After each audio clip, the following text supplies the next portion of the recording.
F'konferenza dwar is-servizzi diġitali governattivi, is-Segretarju Permanenti Ewlieni Mario Cutajar għall is-Servizz Pubbliku qed jiżżen l-użu tal-intelligenza artifiċjali. Se nkunu qed nippreparaw għall-AI, għall-famuża AI, għall-Artificial Intelligence biex dak li llum il-bniedem jagħmel aħjar naslu f'punt fejn anke l-magni jibdew jagħmlu ċerti affarijiet li huma aħjar. Il-potenzjal tal-intelligenza artifiċjali huwa kbir anke f'pajjiż bħal Malta fejn tiddependi fuq ir-riżors uman.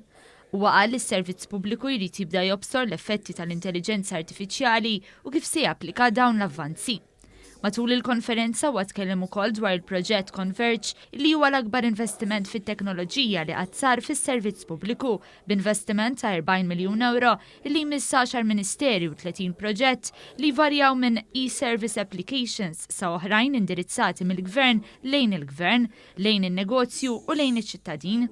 U ħabbar ukoll li f'nofs is-sena is-Servizz Pubbliku se jniedi pjan ta' 3 snin li se jelenka dak li hemm bżonn isir għall-ġejjieni fil-qasam tat-teknoloġija.